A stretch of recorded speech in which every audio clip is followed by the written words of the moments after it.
بسم اللہ الرحمن الرحیم۔ السلام علیکم ورحمۃ اللہ وبرکاتہ۔ تعوذ کا دوسرا کلمہ باللہ، اس کو درست پڑھنے کا طریقہ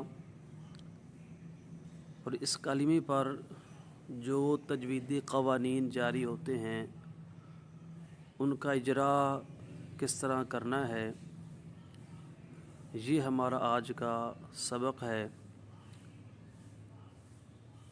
تو سب سے پہلی چیز دائیں طرف جو آپ کو نظر آ رہی ہے وہ ہے مخارج۔ یہ اشارے آپ کے سامنے موجود ہیں۔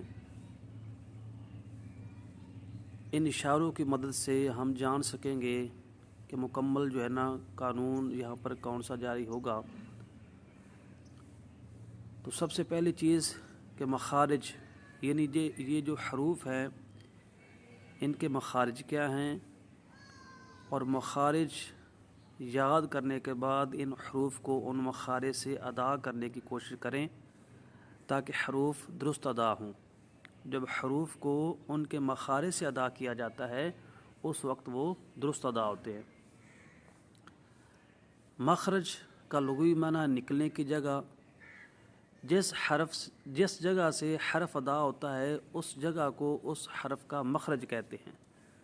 تو کل مخارج کتنے ہیں؟ 17 ہیں۔ مخرج اکیلی نکلنے کی جگہ اور مخارج یہ مخرج کی جمع ہے، یعنی حروف نکلنے کی بہت سی جگہیں، یہ مراد ہے نکلنے کی بہت سی جگہیں۔ تو مخرج واحد ہے اور مخارج اس کی جمع ہے۔ تو امام خلیل نحوی رحمۃ اللہ علیہ کے نزدیک کل مخارج کتنے ہیں؟ 17 ہیں۔ با کا مخرج کیا ہے؟ دونوں ہونٹوں کا تری والا حصہ۔ جب دونوں ہونٹوں کے جو تری والے حصے آپس میں ملتے ہیں اس وقت با ادا ہوتا ہے۔ آگے الف موجود ہے۔ جب الف مدہ ہو اس وقت جوف دان یعنی منہ کا خالی حصہ اس کا مخرج ہوتا ہے، اور جب الف غیر مدہ ہو جیسے یہاں پر ہے الف ہے اور اس سے پہلے زبر نہیں ہے تو یہ الف غیر مدہ ہے، تو اس وقت اس کا مخرج ہے حلق کا نیچے والا حصہ۔ آگے ہے لام، اس کا مخرج جو ہے زبان کے کنارے اور اوپر والا تالو کا آگے والا حصہ جو منہ کی طرف ہے، یعنی تالو کا آگے والا حصہ کہہ لیں، یا اوپر والے دانتوں کی جڑوں کی طرف والا جو تالو کا حصہ ہے، اوپر والے دانتوں کی جڑوں کے قریب والا جو تالو ہے اس سے یہ ادا ہوتا ہے۔ زبان کے کنارے اور اوپر والا تالو کا آگے والا حصہ جو منہ کی طرف ہے، جو اوپر والی دانتوں کی جڑوں کے قریب ہے، وہاں سے ادا ہوتا ہے۔ اور آخری جو حرف ہے وہ ہے ہا، یہ حلق کے سب سے نیچے والے حصے سے ادا ہوتی ہے۔ تو ان حروف کے مخارج آپ نے سماعت فرمائے، تو کوشش کریں کہ ان حروف کو انہی مخارج سے ادا کریں تاکہ یہ درست ادا ہوں۔ دوسری جو چیز دائیں طرف آپ کو نظر آ رہی ہے وہ ہے قلقلہ۔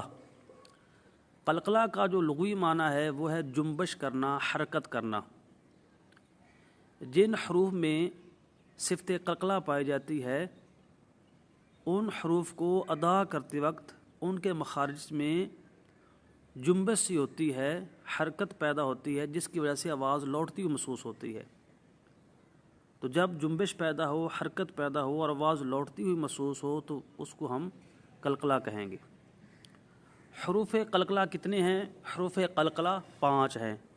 قاف، طا، با، جیم، دال۔ ان کا مجموعہ کیا ہے؟ یعنی حروف قلقلہ کا تو ان کا مجموعہ ہے قطب جدن۔ قطب جدن یہ حروف قلقلہ کا مجموعہ ہے۔ اگر آپ اس کو یاد کر لیں گے تو ان حروف کو بتانا جو ہے آسان ہو جاتا ہے، مجموعہ ذہن میں آ جائے گا تو اس کو ذہن میں رکھتے ہوئے آپ علیحدہ علیحدہ حروف بھی بتا سکتے ہیں۔ مثلاً قطب ہمارے ذہن میں ہے تو ہم اب اس کو کھول کر بیان کر سکتے ہیں قاف طا با، کیونکہ قطب جو ہم نے پڑھا ہے اس میں یہی 3 حروف ادا ہوئے. اور جدن جیم دال، تو یہ ہم بتا سکے کیونکہ ہمارے ذہن میں اس کا مجموعہ تھا جدن، تو وہ حروف ہم نے بیان کر دیے. تو مجموعہ یاد کریں. قلقلہ جو ہے یہ صفت لازمہ میں سے ہے. ان حروف میں ہمیشہ رہنے والی یہ صفت ہے. حروف جو قلقلہ ہے ان میں یہ قلقلہ والی صفت. ہاں البتہ اس کے درجے ہیں. قلقلہ کے 5 درجے ہیں. ٹھیک ہے، وہ آپ کو بائیں طرف نظر آ رہا ہوگا. قلقلہ کے درجے یہ بائیں طرف لکھ دیے گئے ہیں، اس کے اشارے ہیں کہ سب سے جو پہلا درجہ ہے، سب سے قوی درجہ قلقلے کا، وہ ہے کہ حروف قلقلہ پر تشدید بھی ہو اور ساتھ ساتھ وہاں پر وقف کیا جائے. وقف بھی ہو، تشدید اور وقف دونوں جمع ہو جائے. یعنی حروف قلقلہ جو ہیں ان پر تشدید ہو، وہ مشدد ہو، اور اس پر وقف بھی کیا جائے. جب یہ دونوں چیزیں جمع ہوگی تو اس وقت سب سے قوی درجے کا قلقلہ ہوگا، سب سے واضح قلقلہ، سب سے بڑے درجے کا قلقلہ ہوگا. یہ سب سے اوپر لکھا ہوا ہے 1 نمبر، تشدید پلس وقف. یعنی تشدید اور وقف دونوں جب موجود ہوں، حروف قلقلہ پر تشدید بھی ہو اور وقف بھی کیا جائے، تو اس وقت جو ہے نا سب سے قوی درجے کا پہلے نمبر کا. اس کی مثال ہے جیسے تاب، یہاں با کے اوپر تشدید بھی ہے، با حروف قلقلہ میں سے بھی ہے، اور یہاں پر وقف بھی کیا گیا، تو اب یہ سب سے بڑے درجے کا یہاں پر جو ہے قلقلہ پایا گیا. دوسرا درجہ یعنی پہلے کے بنسبت کم درجے کا قلقلہ قوی ہوتا ہے، لیکن دوسرے درجہ اس کو حاصل ہے کہ جزم ہو اور ساتھ ساتھ وقف ہو. جزم پلس وقف، یعنی حروف قلقلہ پر جزم بھی ہو اور ان پر وقف بھی کیا جائے. جب یہ دونوں چیزیں جمع ہوں تو اس وقت جو ہے نا قلقلہ ہوگا واضح قوی ہوگا، لیکن دوسرے نمبر کا. ٹھیک ہے، جیسے فلاق، یہاں پر قاف، یہ حروف قلقلہ میں سے ہے قاف. ٹھیک ہے، اس پر جزم بھی ہے اور ساتھ یہاں پر جب وقف کیا جائے گا تو اس وقت دوسرے درجے کا قلقلہ ہوگا.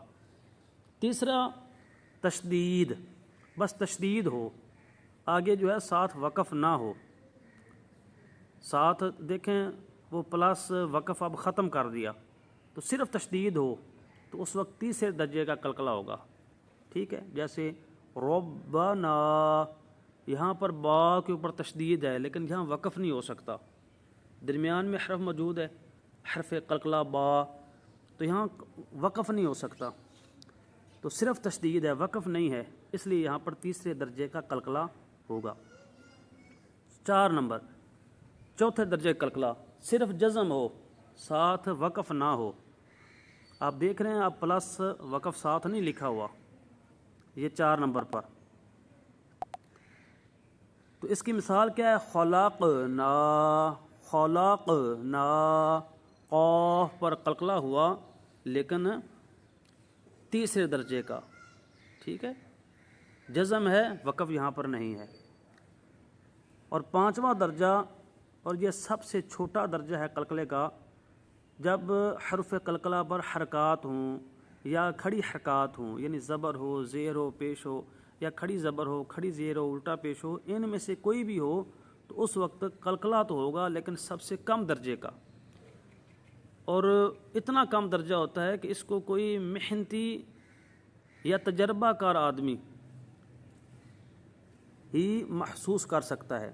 کوئی محنتی آدمی ہو یا کوئی تجربہ کار ہو، ماہر ہو اس فن میں، وہی محسوس کر سکتا ہے، لیکن ہوگا. بعض لوگ یہاں پر غلطی میں مبتلا ہو جاتے ہیں کہ زبر زیر پیش ہو، تو چونکہ وہاں پر برائے نام قلقلہ ہوتا ہے، زہر نہیں ہوتا. تجربہ کار آدمی جو نہیں ہوتا اس کو پتہ نہیں چلتا. جو ماہر ہو اس کو تو پتہ چلتا ہے، لیکن جو ماہر نہ ہو یا محنتی نہ ہو اس کو محسوس نہیں ہوتا، یا وہ کر نہیں سکتا، یا وہ سنتے ہوئے جانچ نہیں سکتا، پرکھ نہیں سکتا، تو وہ یہ سمجھ بیٹھتا ہے کہ شاید یہاں پر قلقلہ ہے ہی نہیں. تو بھائی یہ صفت لازمہ ہے، صفت عارضہ نہیں ہے. صفت کہتے ہیں خوبی کو، صفت کی جمع صفات ہے، اور صفات عارضہ بھی ہیں، صفات لازمہ بھی ہیں۔ جو صفات عارضہ ہوتی ہیں وہ کبھی حروف میں پائی جاتی ہیں، کبھی نہیں پائی جاتی، لیکن جو صفت قلقلہ ہے یہ اس کا شمار صفات عارضہ میں نہیں ہے بلکہ صفات لازمہ میں ہے، یہ ہمیشہ ہمیشہ حروف میں پائی جاتی ہیں، ٹھیک ہے، یہ کبھی بھی حروف سے جدا نہیں ہوتی، ٹھیک ہے۔ تو مطلب یہ کہ جب ان پر زبر زیر پیش ہو یا کھڑی زبر کھڑی زبر الٹا پیش ہو تو اس وقت بھی یہ صفت ہوگی، لیکن ہوگی سب سے کم درجے کی، صرف محنتی آدمی یا تجربہ کار ماہر جو اس فن میں ہے وہ ادا کر سکتا ہے یا محسوس کر سکتا ہے، ٹھیک ہے۔ لیکن یہ کہنا کہ جب زبر زیر پیش ہو جائے تو بالکل اس پر قلقلہ ہوگا ہی نہیں، یہ غلطی ہے، کیونکہ یہ صفت لازمہ ہے جو کبھی حرف سے جدا نہیں ہو سکتی، ٹھیک ہے۔